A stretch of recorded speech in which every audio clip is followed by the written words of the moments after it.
Welcome to Faith on Film with Isaac Hernandez and Holly McClure. Keeping you informed on faith and family entertainment.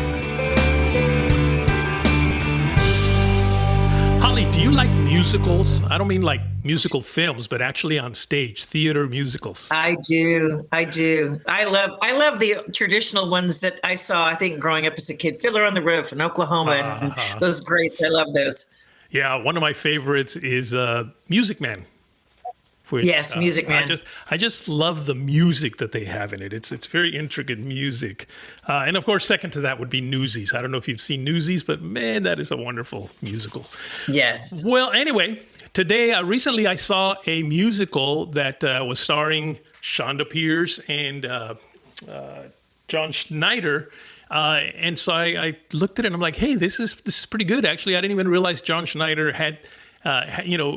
was good at stage acting. Theatrical. He was quite good. And in fact, now we will have the writer. Oh, I should say the playwright, because it's not a screenwriter; it's a playwright of a musical. And she's actually not just a playwright of musicals; she's got an incredible career.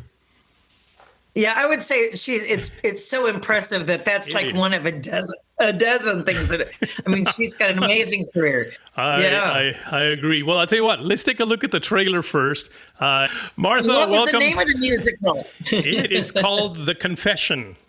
Yes. The Confession. Martha, so from what I understand, you are an award-winning author, playwright, television writer, and was the first woman staff writer for comedian Bob Hope. That's what we meant by, wow, she's got quite a career.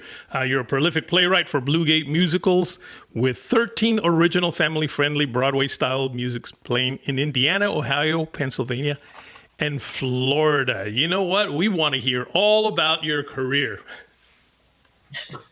Well, first of all, I want to say, Martha, I love seeing that trailer and that probably to me is seeing Shonda Pierce in that role. I would never have thought her doing that role. And John Schneider. So, what an amazing talent that you got, that I want to see it. Makes you want to see it, just those two stars. And they did have a lot of experience in theater. So it was fun for them to do and fun for us to have them in it, because they both play the comic relief of the show. And for John Schneider, he plays the villain, but we have a lot of laughs at his expense. And then Shonda is the best friend of one of the other characters that we are endeared to throughout the musical. So she has a lot of give and take with Shonda's husband, and as far as putting him down a bit and putting him in his place. And so it's a lot of fun. And there's definitely some serious moments, some very high drama as far as the situation that is going on. And but there's a lot of laughs and has a good message throughout it that I think the audiences will, when they leave, they're going to leave with a lot of hope in whatever's going on in their own life. They can apply what the characters learned in their own life, take it home with them, and humming the songs and laughing over some of the things that happened. Yeah. Well, I'm curious, was it an original screenplay, or did you create the whole thing, or was it based on a book or something? It was based on a trilogy of Beverly Lewis's that we took the three books, and I went through it and looked for places, because you can't put all three books on the stage, obviously. So I looked for places that were pertinent to what we were going to see, how we were going to tell the story, and then added some comic relief through those two characters and a few others. Mary is a character that has a lot of fun as well, and just wanted to tell this story, which it has a very universal theme, but then also a specific one as far as adoption. But any parent can feel what they are feeling in, like I said, any situation that you're going through. It's those tough times in life that make a good story. About musicals is their music. So if the music is not that great, I don't like the musical as much. This one had really good music. Oh, right. We have some amazing talent in that department as far as our producer, starting with him. He's a Grammy nominated producer songwriter, and then we also have our songwriter Wally Nason, and is very talented. And there's just, like I said, you'll go home humming the tunes if I can't, because I can't hit a note, but they're really powerful songs and fun songs. There's some fun songs in there as well. I'll tell you what you can hit is you can hit humor. I mean, we heard you wrote for Bob Hope. You've written for some of the greats. And it's hard to believe that, at that time, I mean, were women writers at the time that you wrote for Bob Hope and these others? Were you like a novelty in the industry, or were there a lot of women writers? Because we never hear about the women writers in those days, only the men. Well, I wasn't in the beginning, when in the 50s and 60s and those times, but the years that I did come on, we were rare. We were getting through the door, but it wasn't that common.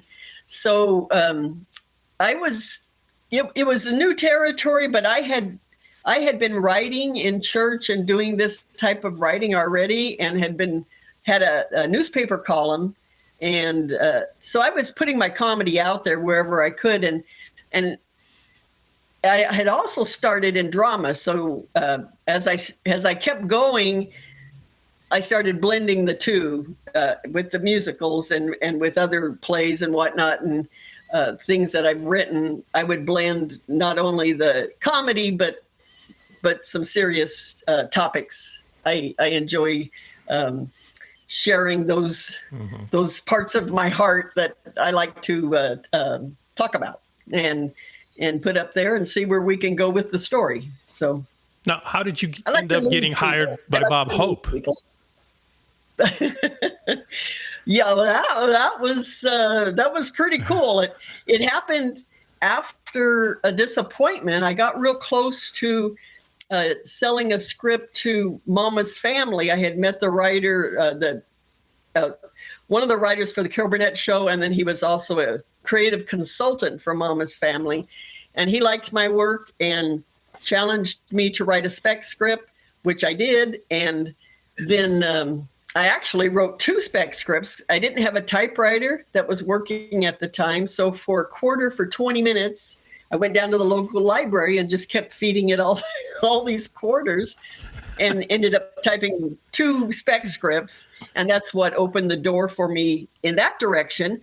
And so they were going to call me in the next season. I talked to the producer, and he, said he wanted to call me in and pitch some show ideas. And then what happens in Hollywood, as we all know, sometimes the show doesn't get picked up, and that one didn't get picked up at that time. It later did, but at that time.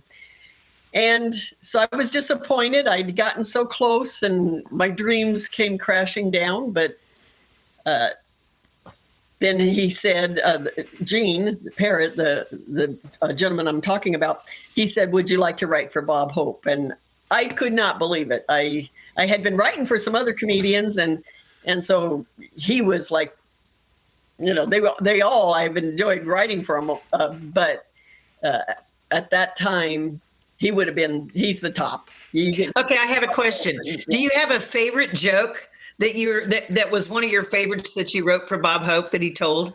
Oh, wow. I know that's probably a lot. I mean, is there, do you see these notebooks? thousands of jokes. So, he was just so funny. Who didn't love watching Bob Hope? And you mentioned Carol Burnett. I just saw that they had a 90th celebration of her 90 years in career for Carol Burnett. And I interviewed her years ago. She is a precious woman. Oh my gosh, she's a sweetheart, but funny. So, you've really worked among some of the greats. I have, and I feel so blessed to have done that, because he ran in such a great crowd that just about anybody that was anybody came on the show. Mm-hmm. So you were backstage with these people. You were writing lines that they'd go on stage and say to Bob, and Bob would say back to them. It was just unbelievable. Some of the people, not only the legends, but the people that were hot for the day, the mega stars of the day, like Lucille Ball. He always was doing things with Lucille Ball, I know, and others. she was on the show. And in fact, when we had a line change that we had to do, we would take the line into his dressing room, and he'd be there in the chair getting his makeup done for to go on stage. And there in the room with him would be Lucy or Milton Berle, Danny Thomas, George Burns, you name it. Wow. They'd be sitting there waiting for the line that you're going to give them. Oh my gosh. Yeah, it was incredible. I'm in pressure of writing my memoirs right now, so I'm so excited to be telling these stories. A lot of pressure too. You know, it's funny because when I watch the St. Jude's commercials on TV, and they always talk about St. Jude, and I realize people have no idea that Danny Thomas started that, and they don't even know who Danny Thomas is. So it's kind of sad that those greats from those days aren't remembered more today. Because I mean, I remember growing up watching all of them, and that was classic comedy and classic humor at that time. It really was. Yeah. Absolutely, and we've got to, our generation has to do everything we can to keep that out there so that they do realize who these people were. And that, like the last book I just wrote with Bob's daughter, Linda, and we told his World War II, the story of how he became so beloved by the GIs and why he loved them so much. And it's their own letters back and forth. And it's just those letters. The story of him with the GIs is so powerful. Now, there's another legend that I know you worked for and wrote for, and she had something very interesting to say about you. Let's take a look. Well, you see, you're no better than your writers. Bob Hope will tell you that. He had 8. I had 1, Martha Bolt. And she writes her tail off. This woman never stops writing. She's got an endless inkwell of funniness, funny stories, and she puts out books when she isn't writing for a person. She's writing a funny book after book after book. Just flows out of her. That's a good writer. Wow. Phyllis Diller. Oh, I can't believe it. What a compliment. Yeah. Oh, she was so good at compliments. Oh, the notes that I had, the personalized notes that I have from her that I'm putting in the memoirs, but she was so good at that, at just giving you an encouraging word all the time, just constantly. She was a wonderful, wonderful person. You know, in a day and age of wokeism and how they're attacking comedy and really removing anything funny almost anymore because it's, going to be canceled or whatever, it's kind of, I wish we could. I'm glad you're talking about reviving and having us remember the comedy of those days, because they talked about it, just life. It was funny. They didn't have to cut anyone down except for Don Rickles, but he was always funny. But I mean, it was just simple things about themselves, but it was funny. I wish that we could remember those comics more and kind of go back to that kind of comedy because, no matter what the woke say, it was hilarious. And that's what people grew up loving and watching on TV and appreciating on all those comics. Yes, absolutely. There were no and one of the things, no. And one of the things that they did is when they would talk about, say, they're doing a roast, a comedy roast, Dean Martin roast or whatever. They would say jokes, but it came from a place of high respect and love. Yes. And the roast always ended by them sharing how much they respected this person. And today, it's like there's no, sometimes there's no connection with the person that's talking to the person they're quote unquote honoring. There's just not that, it doesn't come across that way at least. No. That they really love and honor them. No. So I don't know that. There's a little, and it's vulgar too. There's vulgarity and it's almost a shock thing. It's a shock thing. If they can shock them, then they get a nervous laugh, and that's okay for them. They think that's the bar, is to get a nervous laugh, and then you've got your laugh. And the legends, they got a laugh, a real laugh, a belly laugh. They'd have people falling over laughing, and it was just it felt good. It felt good. So, also, you said you worked with Phyllis Diller and Bob Hope, but Who was another one that was very famous? I'll let you tell about it that you worked with. Joan Rivers. Yes. Yes. She did a lot of the same kind of humor that Phyllis did as far as housekeeping and aging. And I was in my 20s when I probably 27, 28 when I was writing for them. So I had to pretend, to write the aging jokes. I don't have to pretend anymore, but I had to pretend at what that would have felt like. But it was just fun. And when she would buy a joke, it would come in the mailbox, and it would be in a pink envelope with your contract, and you had to sign the contract, and then she'd mail the check. But it was this pink envelope. So in the mail, whatever it was, junk mail, bills, whatever, that pink envelope, you knew it was Joan Rivers. And it was just so cool. And Phyllis had cool envelopes as well. So she would always have little stamps on it, like Phyllis Diller is a concert pianist. And it Did you save those? I didn't even think about that. I saved everything. Everything. Yes. It's all going in the book, because I'm so thrilled to be able to tell all this about them, because they're just such wonderful people and groundbreaking in so much of history.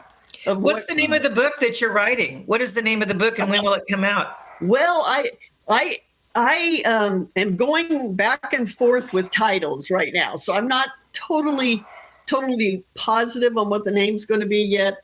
But I'm hoping I'm almost done. I'm at the editing stage where I'm having to pull things back, but I've got like 450 pages. Wow.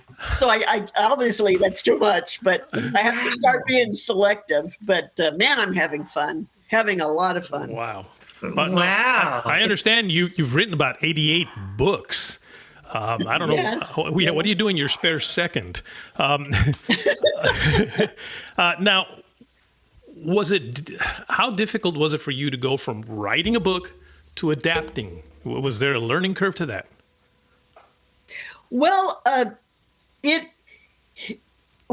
kind of what we did a lot with on the Hope Show. We would sometimes do what we would call book shows, and it would be about some big topic, and we'd do the whole hour would be a takeoff on that. So I was used to going through things and picking out what would look good up on stage or what we needed to tell.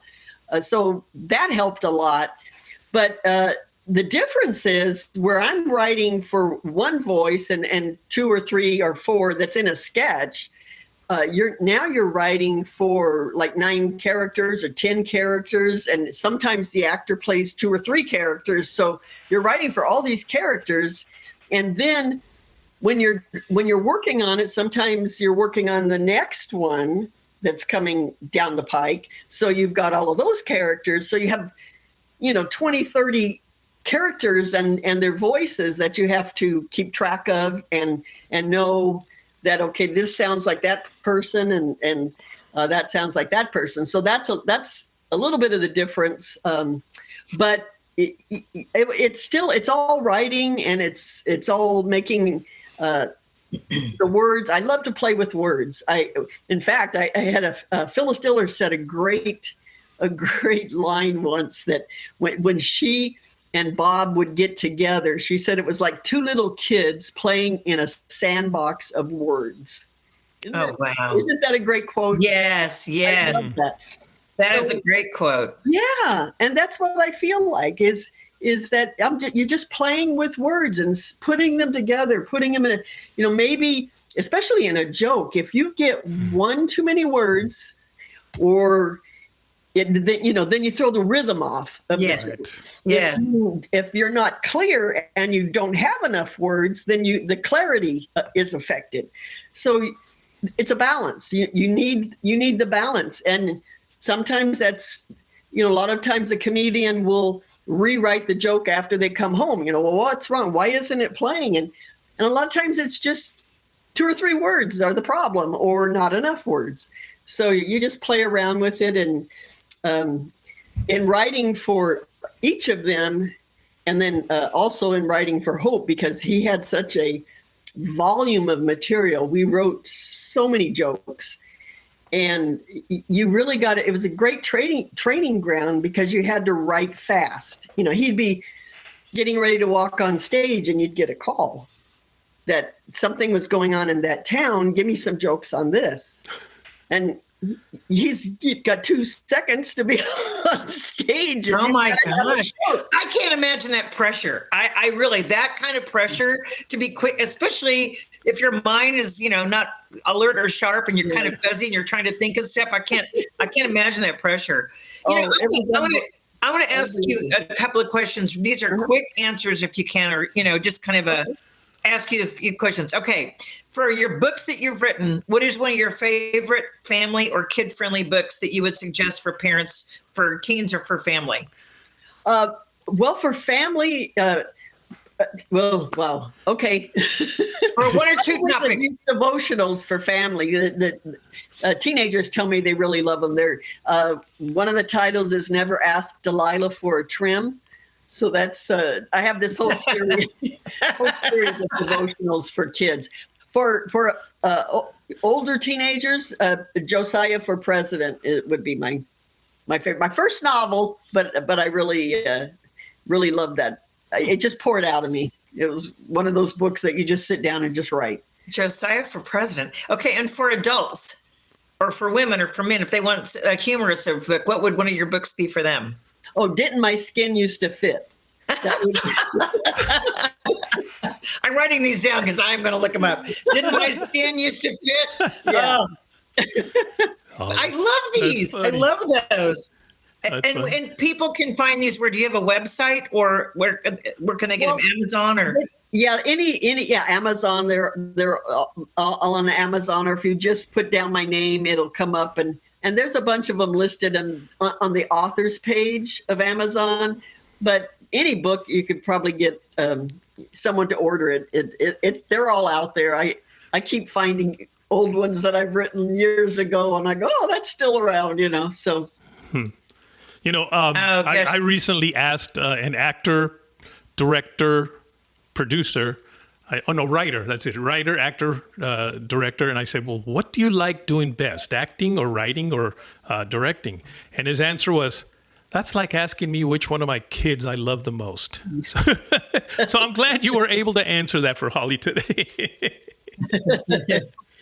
I know. Well, sometimes, I mean, you've done so much, you know, but some of them are more favorites than others, or you can think, well, this is more kid-friendly or for books and things as far as that goes. And then the musical, I mean, you know, that's going to be something that a lot of people can see. And it says Amish, so I think that's even more funny that, you know, you have a play on that with Shonda Pierce and John Schneider. Did you get to meet John and Shonda? Oh, yeah. Oh, okay. Absolutely. Well, I've known Shonda for years, and I've done some writing for her. And have you? Oh, she's funny. Okay, well, working with John, I've interviewed him before and done, and in fact, it was on set on a film that he did. He is so sweet and so charming and such a nice man. Yeah. You know, what was your experience with him? Absolutely, that. And it was. He has a great sense of humor. What he put into this role was exactly what I pictured. He did a phenomenal job, and is very talented musically and dancing and everything. He pulled it off, and he was great. Yes, when I really just became more of a fan of his was when he was on Dancing with the Stars, because he actually he was not the best of the dancers, but he was actually really good. Right. And Shonda was great too, and especially for the ones who saw it live, some of the outtakes are just hilarious as far as, you know, when a mistake was made or something, and just the ad libs. So we just had a great time filming it, and we're so excited that not only is everybody going to be able to see it now and know what we've been doing, but they're going to feel like they're there at the musical. It has that feel like you're there in the audience. Correct. So the name of the musical? It's The Confession. The name of the musical is The Confession Musical. Yeah. Right. And where can people get a hold of or see that? Well, it's coming out on Up TV, and then later I'm sure it'll be exactly. Yeah. And how can people follow you? Well, they can go to marthabolton.com. There you go. Or I have a Facebook page as well, Martha Bolton Official. And then they also have, any information on it, go to confessionmusicalmovie.com, and it's got all the information that they need, and it's updated regularly as far as where they can be seeing this. Terrific. Martha, just real quick question. Are you writing for anyone today? Are you writing any jokes or comedy for any comedian today? Well, I still get calls from different ones once in a while, as far as some of the ones that are, they need something for a particular topic. And so I do that kind of thing on the side, but I'm in the middle of writing 3 books besides writing my memoirs, and then 2 other books, and then the musicals. And I stay busy. I get up really early in the morning, about 3:00 usually, and start my day writing. And oh my gosh! Well, but I love it. I love what I do. Oh man! Well, thank you for being with us today. We didn't make you get up at 3 a.m. for this because I wasn't going to get up at 3 a.m. But I do appreciate you taking time to come on with us. All right. I'm Andrew Walkington, and I'm from the United Kingdom, and I am a filmmaker, the managing director and founder of the Cooperative British Youth Film Academy, former head of television production at United Christian Broadcasters, and a passionate Christian filmmaker. And you are watching Faith on Film. Holly, that's it for today. That's it for today. Yeah. Have a good one. See you next week. Write to us at faithonfilmtv@gmail.com. That's faithonfilmtv@gmail.com. Follow us on Facebook, Instagram, and Twitter at Faith on Film TV. Also, go to our YouTube channel, Faith on Film TV, and hit the subscribe button and the bell for notifications on our latest Faith on Film shows.